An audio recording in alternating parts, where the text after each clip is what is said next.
हरिओम। नारायण नारायण नारायण। मेरे हाथ में पुस्तक है।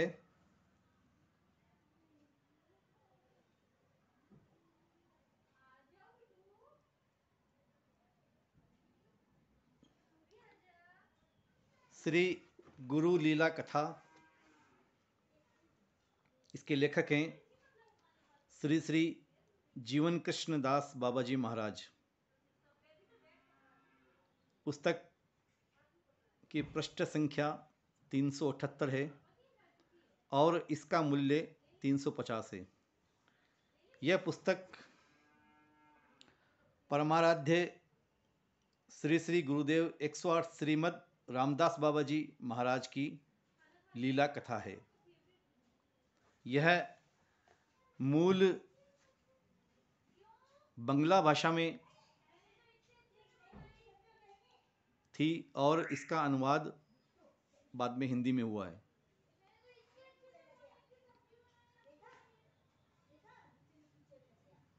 पूज्य जीवन कृष्णदास बाबा जी ने जो अपने गुरु श्रीमद् रामदास बाबा जी के साथ में जो समय बिताया, उनकी लीलाओं का दर्शन किया, उन घटना प्रसंगों को उन्होंने बहुत ही सुंदर ढंग से इसमें लिखा है। यह रामदास बाबा जी का चित्र है।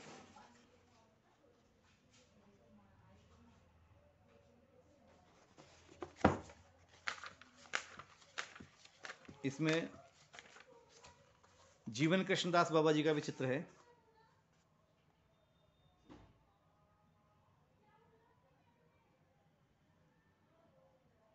कितनी मधुर छवि है उनकी। जैसे लगता है कि रोम रोम में केवल गुरु कृपा और भगवत कृपा ही दिखाई दे रही है, उसी में पूरी तरह से निमग्न है। पुस्तक बहुत ही सरस और बहुत मार्मिक है। इसके बारे में थोड़ी सी मैं इसकी भूमिका बता देता हूँ। श्रीयुक्त जीवन कृष्णदास जी कवि, साधक एवं दार्शनिक हैं। उनकी पुजार फूल, अर्ध व अंजलि, चेतन धारा, श्री गुरु श्री राम महिमा, लीलावती, कृपार दान इत्यादि काव्य तथा गीत काव्य रचनाएं भक्त हृदय को प्रेम स्रोत में बहा देती हैं। उनका भालोबासार संधान, प्रेम संधान, ये सब बंगला की रचनाएं हैं जो उन्होंने की हैं।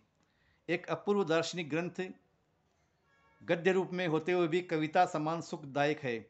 परम आराध्य श्रीमद् रामदास बाबा जी महाराज की जीवनी लिखने की क्षमता आप ही में है, क्योंकि 14 वर्ष की आयु से लगातार 45 वर्ष तक उनकी कृपा एवं उनके मधुमय संग का सौभाग्य आपको ही मिला है। यह सभी को ज्ञात है कि श्रीपाद रघुनाथ दास गोस्वामी जी की उक्तियां श्री कृष्णदास कविराज महोदय द्वारा रचित श्री चैतन्य चरितामृत रचना का उपादान है। उससे तुलना किए बिना मैं कहने को बाध्य हूँ कि इस देश के धर्म एवं समाज जीवन के ऊपर श्रीमद् बाबा जी महाराज ने जो अपार प्रभाव विस्तार किया, उसे भविष्य में लोग श्रीयुक्त जीवन कृष्णदास महोदय जी की श्री गुरु लीला कथा पढ़कर जान सकेंगे। पूजनीय ग्रंथकार की रचना शैली मनोरम है। पाठ करते समय प्रत्येक घटना आंखों के सामने प्रत्यक्ष होती है। गंभीर अनुभूति के बिना ऐसी रचना संभव नहीं है। इस ग्रंथ में पाठक को ग्रंथकार के विषय में एक विशेष गुण का परिचय मिलेगा। ग्रंथकार ने कहीं पर भी आत्म प्रशंसा न करके वैष्णवोचित दैन्य के साथ अपनी त्रुटियों का ही उल्लेख किया है। इस ग्रंथ में हमें एक महान व आदर्श जीवन का मार्गदर्शन होता है। यह भूमिका लिखी है श्री विमान Bihari Majumdar, MA PR SP PhD, Bhagavat रत्न, बिहार विश्वविद्यालय के भूतपूर्व इंस्पेक्टर ऑफ कॉलेजेस।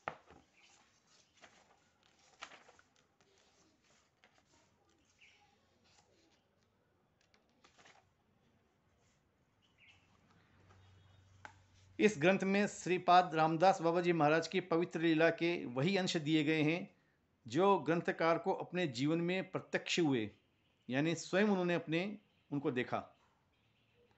श्रीपाद बाबाजी महाराज नित्यानंद प्रभु की कृपा शक्ति लेकर पृथ्वी पर अवतीर्ण हुए थे। ग्रंथकार की आंतरिक एवं अंतिम अभिलाषा थी कि हिंदी भाषी निताई गौर अनुरागी भक्तजनों को नामाचार्य श्रीपाद रामदास बाबाजी महाराज के विशुद्ध प्रेममय भजन मार्ग का, जिसका उन्होंने स्वयं जीवन में आचरण किया, किंचित परिचय कराया जाए। पूजनीय श्री गुरुदेव श्रीलय जीवन कृष्णदास बाबाजी महाराज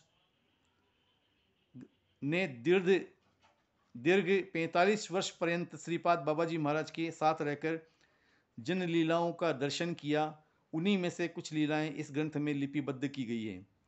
श्री वैष्णव चरणदास जी के शब्दों में, जिन्होंने श्री गुरुदेव का दर्शन, उनका मधुमय संग तथा उनकी कृपा का सौभाग्य प्राप्त किया है, परंतु आज उनके अंतर्ध्यान से जो हताश हो चुके हैं, वे इस ग्रंथ के पाठ से श्री गुरुदेव का साक्षात्कार प्राप्त कर अपने को धन्य मानेंगे। और जिन्हें दर्शन सौभाग्य नहीं मिला, जिनके हृदय को अदर्शन जनित व्यथा व्याकुल और अतृप्त कर रही है, इस ग्रंथ को पढ़कर उनके हृदय की व्यथा प्रशमित हो जाएगी। अतः प्रस्तुत ग्रंथ में पूज्य गुरुदेव की उस अभिलाषा को पूर्ण करने की चेष्टा की गई है।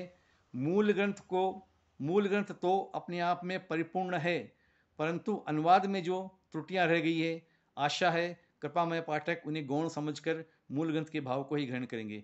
इस ग्रंथ के हिंदी अनुवाद में उत्साह प्रदान करने के लिए तथा संशोधन करने के लिए श्रीयुक्त अवध बिहारी लाल कपूर, श्री वृंदावन निवासी, एवं श्री गुरुचरणाश्रित मनमोहन भाई दिल्ली निवासी की मैं अत्यंत आभारी हूँ। श्री गुरुचरणाश्रिता वंदना। अब मैं आपको इस ग्रंथ की मध्य में से कुछ पढ़ के सुना देता हूँ।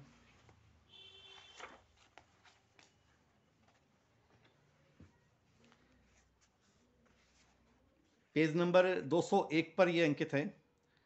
एक व्यक्ति माता पिता को त्याग कर नवद्वीप धाम में वेश लेकर बाबाजी हो गया। अपनी जननी के पास वे नहीं जाते थे। उनका कहना था कि वह तो माया है, माया का संसार छोड़ आया, फिर क्यों जाऊं वहां। एक दिन वे साग सब्जी से भरी डलिया सिर पर रखे जा रहे थे। उनसे पूछा, भक्त माशय, सिर पर डलिया कैसी? तब मंद मंद मुस्कुराते हुए वे बोले, इस धाम में मेरी एक धर्म माँ है, उन्हीं की सेवा के लिए यह सामान ले जा रहा हूँ। मैंने कहा, वाह वाह, आपकी जो अधर्म माँ, जिन्होंने आपको जन्म दिया, उन्हें त्यागे कितने दिन हो गए? धर्म की माँ पाकर क्या अधर्म माँ को छोड़ दिया? यह सुनकर हम सब लोग जोर जोर से हंस पड़े। यह एक व्यंग्य किया था उन पर। बाबाजी महाशय पुनः कहने लगे, संसार अगर श्री कृष्ण भजन के अनुकूल न हो तभी उसे छोड़ सकते हो। अधिकतर लोग भजन में अनुकूलता हेतु संसार छोड़कर आते तो हैं, परंतु दंभ की मूर्ति बन बैठते हैं। कलिकाल में वैराग्य करना सहज नहीं।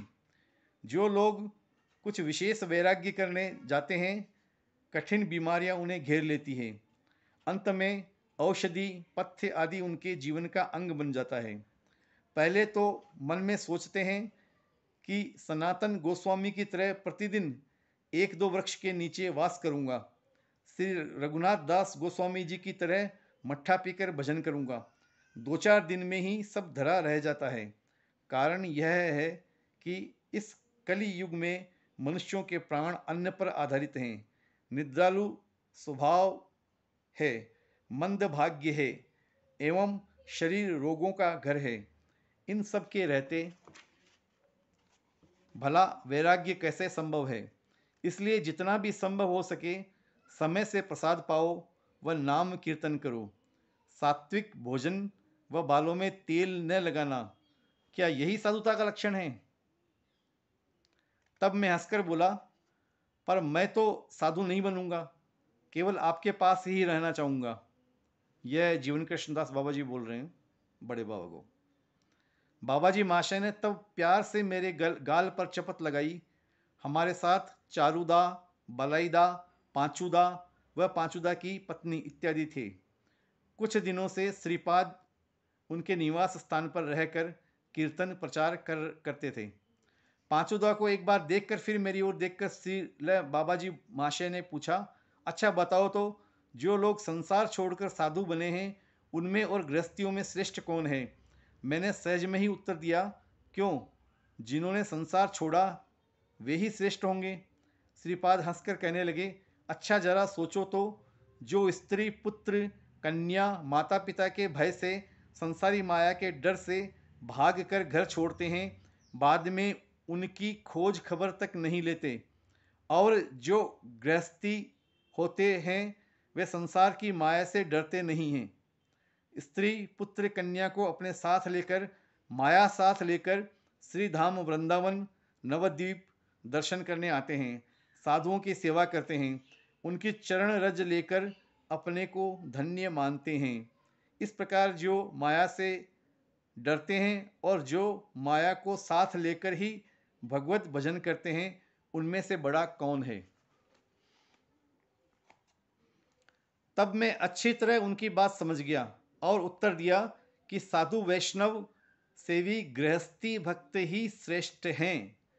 श्रीपाद पुनः कहने लगे, देखना, इस बार हम लोग गृहस्थियों के घर जाकर रहेंगे। वे पति पत्नी पुत्र कन्या सभी मिलकर प्रभु की सेवा करते हैं। पति पत्नी की मिलित साधु वैष्णव सेवा भजन के लिए अनुकूल होती है। वे प्राण मन से सेवा करते हैं। वे स्वयं भोजन न करके ठाकुर को उत्तम उत्तम वस्तु भोग लगाकर हम लोगों को पवाते हैं। साधु वैष्णवों के लिए उनके द्वार सर्वदा खुले रहते हैं। उनकी सेवा के निमित्त उनके मन में किसी प्रकार का संकोच नहीं होता। वे कितने विशाल हृदय वाले होते हैं, क्यों नहीं वे हमसे श्रेष्ठ होंगे? चाहे त्यागी हो या गृहस्थी हो, जिसके हृदय में भक्ति है वही बड़ा होता है। घर छोड़कर त्यागी होते हुए भी जिनमें कामना वासना होती है, उसे फल्गु वैराग्य कहते हैं। फल्गु नदी जहाँ पर गया जी में श्राद्धादि कर्म होते हैं, उस फल्गु नदी की बात है ये। मैंने पूछा, फल्गु वैराग्य किसे कहते हैं? उन्होंने हंसते हुए कहा, फल्गु नदी अंतः सलीला है, मतलब बाहर से दिखती नहीं है, बाहर से रेत ही ऊपर से, किंतु जरा भी खोदो तो वो उसमें से पानी निकल जाता है। अर्थात ऊपर से बिल्कुल सूखी, जल का लेश मात्र भी नहीं दिखाई देता, परंतु जरा सी मिट्टी खोदने पर पानी निकल आता है। उसी प्रकार बहुत से लोगों में बाहर से तो वैराग्य दिखता है, पर हृदय में भोग वासना फल्गु की तरह छिपी रहती है। जैसे फल्गु नदी में जल छिपा रहता है, उस प्रकार से वे कपटी होते हैं। श्रीमन महाप्रभु जी की वाणी है, ज्ञान वैराग्य नहीं भक्तिर अंग। यदि कोई श्रीमन महाप्रभु जी का अनन्य भक्त हो जाए तो वह वैराग्य उसके लिए कोई विशेष बात नहीं है। उनकी कृपा से वे सब संभव है, परंतु वैराग्य अकैतव अर्थात निष्कपट होना चाहिए। महापुरुषों की वाणी है, महाप्रभुर भक्त गणेर वैराग्य प्रधान। आहा जहाँ देखी तुष्ट हन गौर भगवान। भक्ति से सब कुछ संभव है। श्री कृष्ण अनुराग से विषयों के प्रति स्वयं ही वैराग्य हो जाता है। अर्थात वैराग्य करके फिर भक्ति करें, इसके अपेक्षा जब भक्ति होती है, वास्तविक भक्ति जब हृदय में जगती है, तो वैराग्य ज्ञान स्वतः उदित हो जाते हैं। मेरे गुरुदेव की कथा सुनो। अब जीवन कृष्णदास बाबा आगे बोल रहे हैं अपने गुरु के बारे में। एक बार भक्तों ने उन्हें 1000 रुपए की कीमती शाल पहनाई। शाल हाथ में लेकर उन्होंने उसकी बार बार प्रशंसा की। फिर जानते हो उन्होंने क्या किया? एक दियासलाई जलाकर उसे जला दिया, शॉल को। उनका कहना था कि उसे ओढ़कर अहंकार होता है, कृष्ण भक्ति नहीं होती। जो भी विषय या वस्तु कृष्ण भक्ति के अनुकूल न होती, उसका वे तत्क्षण परित्याग कर देते थे। पूरी झांझापीठ मठ में जब हम लोग रहते थे, उस समय ठाकुर की सेवा बड़ी कठिनाई से चलती थी। भिक्षा में थोड़े से चावल व 2-4 पैसे जो भी मिलता, उसी से निर्वाह होता था। उसी से साधु वैष्णव सेवा भी चलती थी। महीने में 25 दिन केवल चावल और सजना, जो सहजना पेड़ होता है, सहजन, उसकी पत्तियों का साग बनता था। कभी कभी श्री जगन्नाथ जी का प्रसाद मिल जाता था निमंत्रण में। उन्हीं दिनों एक भक्त ने आकर श्री बड़े बाबा जी महाराज को एक थैली में 50,000 रुपये दिए। 50,000 रुपये बहुत बड़ी राशि है उस समय की। मुझे लगता है कि आज के कम से कम 50 लाख से भी ऊपर होगा वो। आज के 50 लाख से भी ऊपर के बराबर। बाबा ने यह रुपया ठाकुर जी को देने के लिए कहा। बाबा ने उस भक्त को कहा, भाई ये ठाकुर जी को चढ़ा दो मंदिर में। तो भक्त बोलता है अहंकार से, जो भक्त बनकर आया था वो अहंकार से बोलता है, मैं ठाकुर वाकुर किसी को नहीं जानता, नहीं मुझे उसकी दरकार है, मैं आप ही को जानता हूं। आपको दिया बाबा, आपको दिया। बाबा बहुत गंभीर हो गए और सेवक को आदेश दिया उसे आश्रम से बाहर निकालने का, उस अहंकारी व्यक्ति को। तथा जहां पर उसने थैली रखी थी वहां गोबर से लिपवाया। कहने लगे, ठाकुर जी को नहीं मानता और मुझे भक्ति दिखाने आया है। ऐसे भक्ति विरोधियों के दर्शन करने पर भी मन मलिन हो जाता है। उससे उस तामसिक धन को लेना तो दूर, सुनने पर भी मेरे प्राण सूख जाते हैं। देखो क्या वैराग्य था उनका। ऐसा वैराग्य मनुष्यों में संभव नहीं है। जो भगवान की भक्ति नहीं करते, उनका दान भी वे ग्रहण नहीं करते थे। एक कहावत है, घर में हुई खटपट चल बाबा जी के मठ। अर्थात घर पर माँ बाप पत्नी के साथ झगड़ा हुआ और पहुंच गए मठ में वैराग्य लेके, ये घर में नहीं रहना है। यह कोई वैराग्य नहीं है।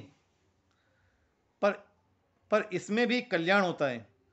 साधु वैष्णवों के दर्शन होते हैं, भगवत नाम करने का अभ्यास होता है। मठ में ठाकुर सेवा, भगवत नाम करते करते चित्त शुद्धि होती है। तिलक धारण, महाप्रसाद, भगवत कथा सुनने को मिलना यह भी परम भाग्य से मिलता है। इस प्रकार कितने ही सुंदर उपदेश सुनते सुनते गाड़ी हावड़ा स्टेशन आ पहुंची। मतलब ये सब एक यात्रा के अंतर्गत, ये सारी वार्तालाप जीवन कृष्णदास बाबा जी और उनके परम श्रद्धे राम बाबा जी गुरु रामदास जी महाराज के बीच में ये सब वार्तालाप चल रहा है। तो तब तक गाड़ी हावड़ा, जहाँ उनको जाना होता, हावड़ा पहुंच चुकी होती है। तो ये पुस्तक बहुत मार्मिक है, अच्छी पुस्तक है, पढ़नी चाहिए। प्रज्ञा साधना आध्यात्मिक पुस्तक केंद्र, मुरलीपुरा, जयपुर, राजस्थान। Mobile number 9829547773, 9829547773। यहाँ से आप ये पुस्तक मंगवा सकते हैं। आपकी सेवा में सदैव तत्पर। नारायण नारायण नारायण। हरे कृष्ण।